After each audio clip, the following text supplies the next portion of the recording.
Good day and greetings from the Great White North. My name is Prickly Poo and welcome to day 135 of a year of change. Today I'm going to talk about something that was sort of brought up yesterday. We talked about it before as well, just sort of in a fleeting comment way at the beginning, and that is food cost. Up until now, it hasn't really been something that's sort of been at the forefront.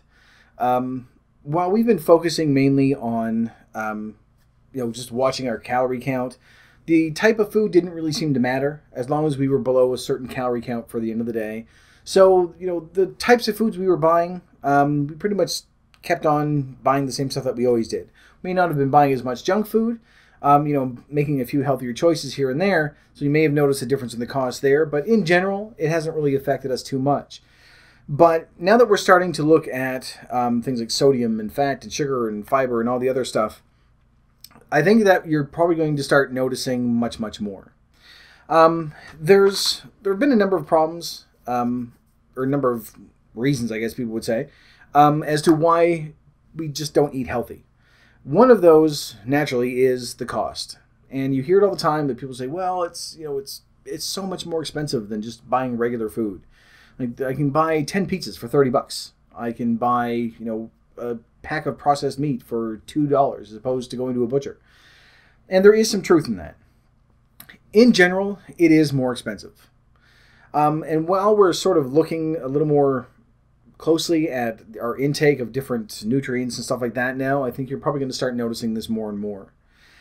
It's not as bad as you would think. In general, they say that there's about $550 difference between if you were to eating unhealthily compared to eating healthily. Over the run of a year, you're going to spend about $550 more per person on eating healthy. Now, there are a number of different reasons for this. It doesn't sound like a lot of money when you think, well, $500 over a year, that's not too bad. It's about $1.50 a day, which is fine. But at the end of the month, when you're going to buy your groceries, if you have to get the same amount of food, but they're taking another $40 or $50, then it does make a difference in what you choose to purchase. So that's why we tend to flock to those. But the reason why they're so cheap, there are a number of different things. Number one is production. Whole foods have a much lower production than the processed foods do.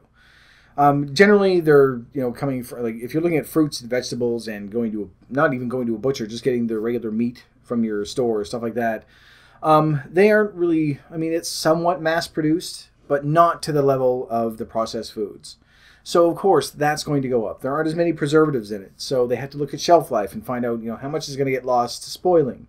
What sort of things are people just not going to purchase? So they have to look at the supply and demand that way. So that's why the price is a bit higher. When you look at, processed foods or junk foods, there's tons of preservatives in it because they just put them through the roof because they don't really need to worry. Because people are going to buy them, but they can stay on the shelf for a long, long time. They don't really need to worry as much about waste that way. They're on a production line, so they don't really have to pay someone an hourly wage when pretty much everything is done by machines. They just need to pay someone to maintain the machines and things like that. So, that's part of it as well. They're buying things in bulk. That's another thing. Like when you're buying things in gross tonnage, like flour and sugar and salt and things like that, then yes, the price is going to go way, way down. On top of that, another reason why it's much, much lower is that the main ingredients that go into a lot of our stuff, like corn and wheat and sugar and salt and things like that, they get subsidies from the government. So those crops do. This isn't like a conspiracy theory thing. This is part of it happens every year. It's called the Farm Bill. You can go and you can take a look at it. And it's just they redetermine, what subsidies each crop is going to get. And some crops get more than others. Corn is way through the roof because we just make everything out of it. But things like sugar and salt and wheat and stuff, well, salt isn't really a crop, but you know what I mean.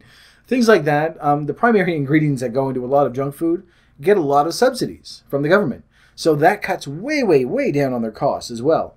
So of course it's going to be cheaper than just going and buying, carrots and things like that. So that's part of the problem as to why that's more expensive. But the thing is, when you're looking at that and saying, okay, it's going to cost $550 more per year for me to eat this way.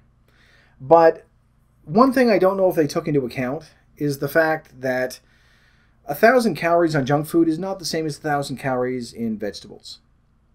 All right, and I'm just using vegetables and junk food as extremes, but just unhealthy and healthy eating. We'll do that.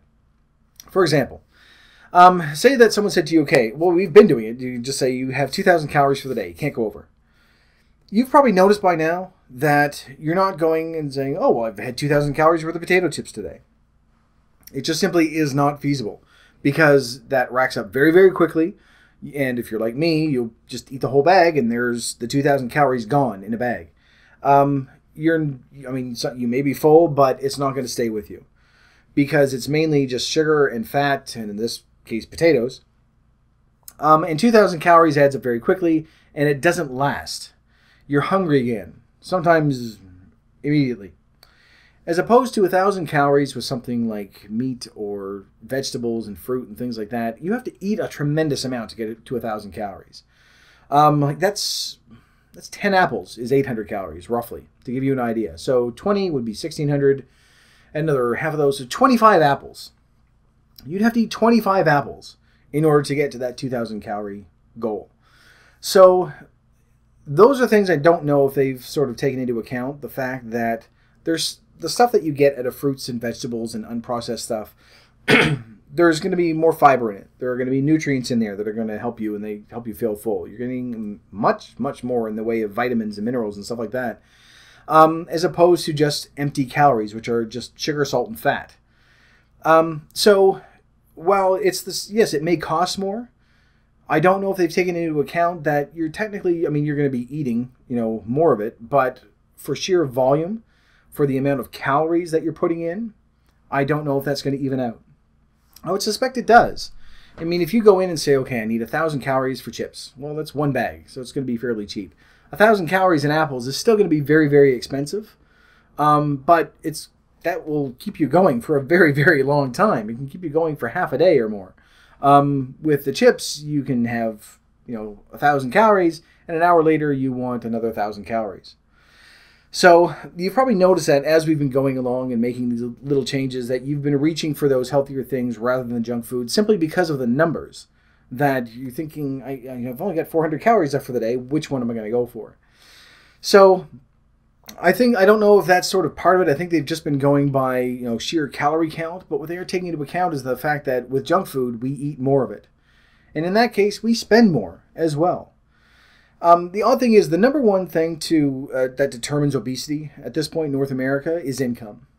There's a correlation don't worry, I'm not going to fill everything up with graphs and math and everything else. But as the income drops, then obesity occurrences rise. And part of it is because the junk food and the processed food is cheaper to buy. The problem is, though, is because it doesn't stay with us, we have to eat more of it to feel as full as we would with, whole foods. In which case, we're just, again, eating more sugar and fat, which makes us bigger, in which case we eat more anyway. And then we go back to the junk food because it's cheaper. And then we have to eat more of that again in order to feel full. So it's no wonder that, yes, we're spending that much money on it, and, it's cheaper than than Whole Foods, but we're eating much, much more of it, and we're just continually eating much, much more of it as we go on. So it just sort of gets into that cycle. So especially where we're now looking at things like sodium right now anyway, but eventually fat and sugar and stuff like that, you may notice more than ever a difference in the amount of money that you can spend at the grocery store. So this is part of the reason why I want to bring this up, because way back at the beginning, I never wanted this to get to a point where it was, okay, now you have to go buy macrobiotic hummus and organic tree bark and hyperphenangulated coconut seed oil. All these really weird things that they say, oh, you have to have this, otherwise you're not eating healthy. Because it's ridiculous. You don't have to go overboard to do this. Our main goal is to get to a healthy weight. Not necessarily to get skinny, not necessarily so that we can run an Ironman competition or anything like that. Just to get to a healthy weight where we're eating balanced foods. You don't have to go to an organic store to do that. You don't have to go to the health food section of your grocery store to do that. Just making smart purchases that way is going to help. And although there is going to be that increase when you go and do your grocery bill, we are eating, volume-wise anyway, we're eating less than we were before. So I think that will offset some of it. Plus, it helps us get fuller for longer, so we're not eating as often. So that's going to help with it as well. I've got some cheat notes anyway up here just so that I don't ramble, because I found I've been doing that much more lately. So, for example, I'll do one more example, then we'll sort of move on. Right now, say that you went in with $20 and said, okay, I have $20 to spend on groceries. So I can either buy 5 bags and get all these foods that I normally buy, or I can get 2 bags and get all the health food. Of course, naturally, you're going to go for the 5 bags because you're looking at it and saying, I can get much more with this. But because of how our eating habits are changing and how we're going to be paying much more attention to it, we're exercising now, so we're trying to make those better choices. Those 5 bags of groceries are probably going to last about as long, in our old eating habits anyway, I hope. Those 5 bags of groceries would last. I'll just use myself as an example. If I bought 5 bags worth of frozen pizza and chips and cookies and something else, I don't know what, gummy bears, there we go. So if I bought 5 bags of just junk food and cheap things and processed meat and stuff like that, because I'm eating so much of it, it's probably going to last about as long as the 2 bags of healthy food. And that's a bit of an extreme because it isn't double, so it's more like 3.5 bags, we'll say that. But, so I think in the long run, it is going to even out. I just don't want you to feel like, and this is why I said this yesterday, don't go and restock your pantry with all low sodium stuff. I mean, start out by cutting down on the salt that you use, and then just paying more attention to what we're doing. And instead of looking at something and saying, well, there's, you're actually seeing the amount of sodium that's in it, go for something that is going to give you the same sort of food, with less sodium in it as you're going along. You don't have to go out and restock everything because it's a waste. I'm hoping that in the long run, the only time that you're going to need to go and spend a big whole honking bunch of money is when you need to go and buy a new wardrobe, which I'm really hoping some of you have gotten to that point yet. I have not. I haven't gotten to a point where my clothes are baggy enough that I can go, I should probably go buy some new clothes. They're still roughly fitting. So I think I have a little bit way to go. So, but I'm hoping that's really the only time that you're going to need to spend a huge amount of money. As things go, we are going to make different choices when we're going to buy food. So of course the price is going to be different. But where we're eating less, but we're eating, for lack of a better term, more efficiently. We're eating things with more fiber, which is going to help us feel fuller longer. We're eating healthier so that we aren't going for the junk foods, that we aren't mindlessly eating all the time. So we aren't spending as much money on that as we normally would. That's the main thing, is to sort of get to that point. But I did want to address the fact that, yes, we have to acknowledge that there is a difference in the amount of money that you're going to be spending. But when you look at the volume of food, not necessarily, caloric intake, but the volume of it, it's probably going to even out in the long run. Another thing you could sort of take into account as well, because this study did not take this into account at all, is the health cost. Health problems that we end up running into where we're obese, that we just don't figure that that's sort of part of that food cost, and technically it isn't, but in the long run, the issues that we have with that stem from our food choices. So if you were to take that into account, then the health food is way below where it needs to be.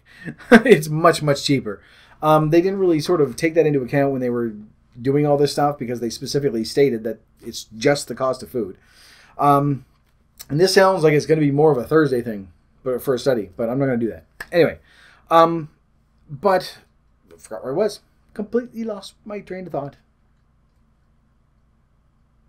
Food costs, and there we go. Health costs, there we are. Jeez. All right, so it's a little different for me in Canada because, while we do have Blue Cross and Blue Shield for some people, and some people have, benefits like for the dentist or something like that.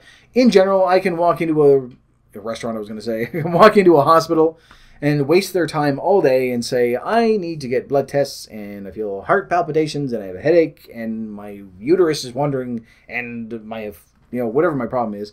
I can go into a hospital, spend the entire day there, and I can just walk out and it's paid for. I don't have to pay a thing. Our taxes are a little bit higher, but I think it's a good trade-off. So it's well worth it to me.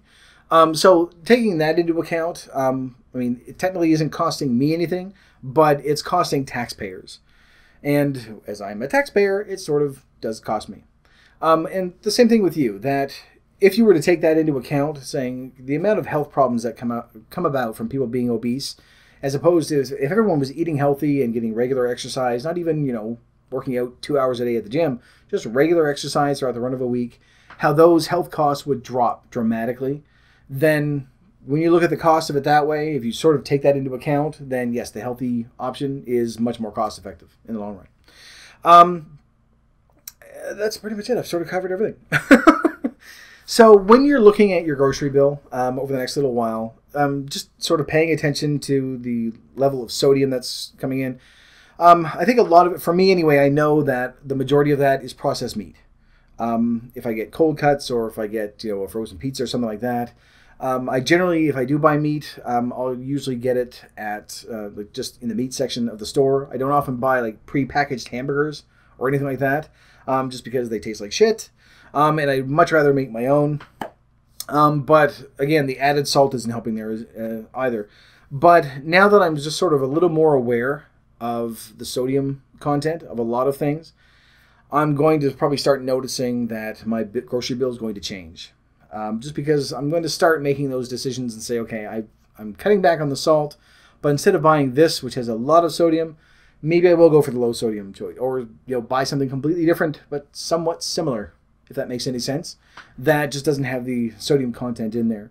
I'm spending more on fruits and vegetables, so I feel fuller longer, buying things with more fiber in them that way so that I don't have that craving. And just the fact that I'm eating less, I think is going to contribute to that as well. But I thought that this was a good time to bring it up, where, I don't want you restocking your fridge. I don't want you, filling up your pantry with all low sodium health food nutball stuff. I mean, if you're doing that already, then by all means, go to it.